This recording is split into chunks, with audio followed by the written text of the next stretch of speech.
So this guy, he's a creep. Like, I don't know how else to describe him.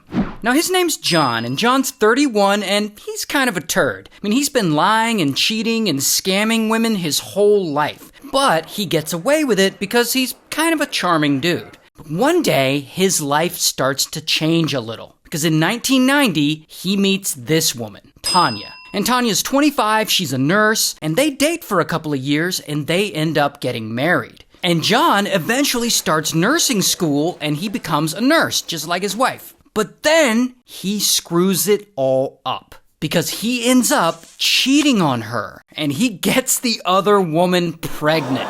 And of course, Tanya is pissed off and she's hurt. Like, how could he lie to me with so much ease? So she starts digging into his background to see if there's anything else he lied about. And yes, there definitely is. He had apparently lied to her about a bunch of stuff, including his age. Who lies to their own wife about their age? So Tanya's fed up and she starts searching their house and she finds a bunch of meds that she knows should never leave the hospital. So clearly he's been stealing drugs from the hospital he works at and abusing them. So she calls the police and reports him. And so John not only gets his nursing license suspended, but he gets hit with a charge of felony drug theft. And John knows it was Tanya who turned him in, so he starts calling her and threatening her. Tanya, you enjoy your time left on this earth, okay? Because that's what it's going to come down to.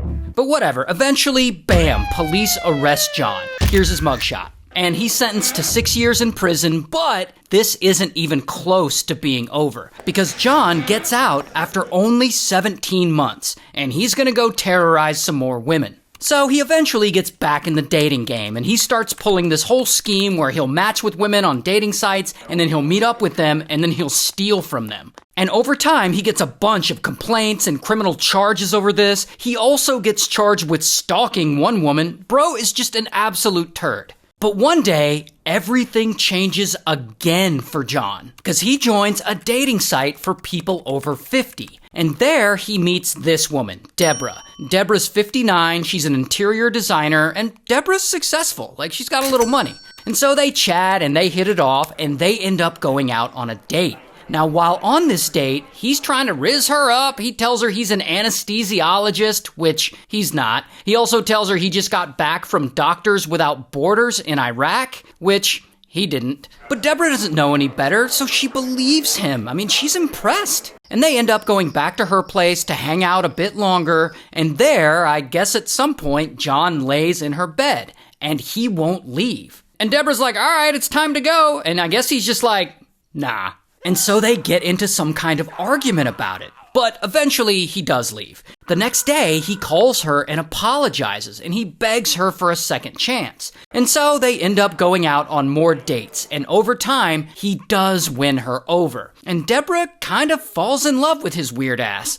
Here's the thing about that, though. Despite how much Debra is into him, people around her really aren't. I mean, they know a creep when they see one. Particularly her adult daughter, Jacqueline. And Jacqueline thinks he's weird and he's a loser, and not only that, she's pretty vocal about it. Now, Debra's other adult daughter, Tara, she also thinks something's off about John. And they think this because there is something off about John. Like, remember he said he's an anesthesiologist? Yet, he doesn't even have his own car. Like, what kind of anesthesiologist can't afford his own car? He also chills and plays video games all the time, despite having an important medical career. He also only ever wears scrubs. Like everywhere. Like even to formal events, he'll show up in some dirty-ass scrubs. I guess he really wants everyone to believe he's a doctor. But the thing that bothers Jacqueline the most is that he constantly has dirty, disgusting fingernails, which doctors are usually known for keeping their hands clean. Oh, but not this guy. Not only that, they don't know it yet, but being an anesthesiologist is not the only thing he lies about. He lies about having a job, like, altogether. Bro is just unemployed. Like, he leaves the house for work every day as if he's going to his job, but he doesn't actually have a job, so where the f*** does he go?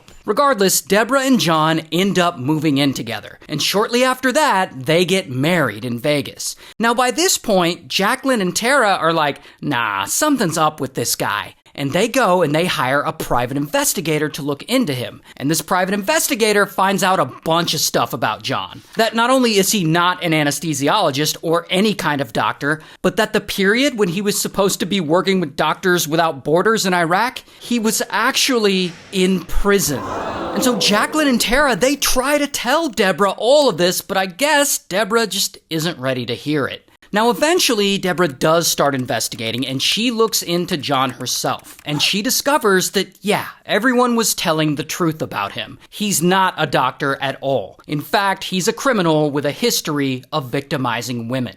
And so, one day, while John is in the hospital getting back surgery, she low-key moves out of their house. And while he's still recovering at the hospital, she lets him know, I've moved out. And he, of course, gets super pissed. And over the next few months, he calls her and he sends her messages, just bullshitting and trying to explain away all the stuff she found out about him that he was lying about. And he, of course, tells her that she's the love of his life and just all these things. And eventually, unfortunately, it works. And she decides to give him another chance. And they move into a new apartment together and they try and make it work out again.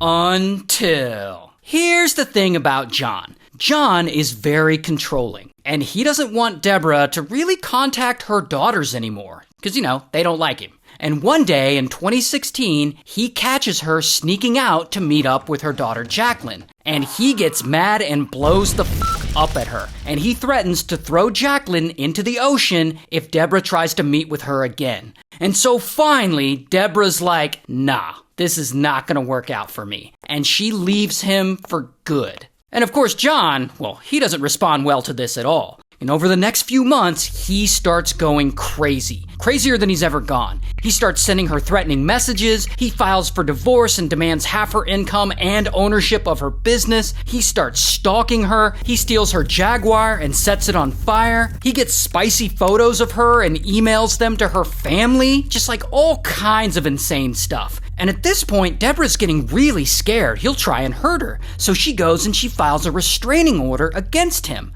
But because he now lives in a different state and hasn't actually tried to harm her before, the restraining order gets denied. And that is very unfortunate because this is when he really gets out of control. Because one day, Debra's daughter Tara is driving home from work, and she gets to her building, and she pulls into her parking spot, and as soon as she gets out of the car, boom, John is suddenly standing behind her, and pow, he attacks her with a knife. And they struggle, and he tries to push her into the car like he's kidnapping her, and bam, she bites the shit out of his hand, and they both fall to the ground. And there, they wrestle, and they continue the struggle, and pow, she kicks the knife right out of his hand, and then she grabs it herself, and boom, she starts stabbing him over and over again until he's in critical condition. And 4 days later, in the hospital, he dies. And Tanya's case is ultimately determined by police to be self-defense, which, yeah, it was.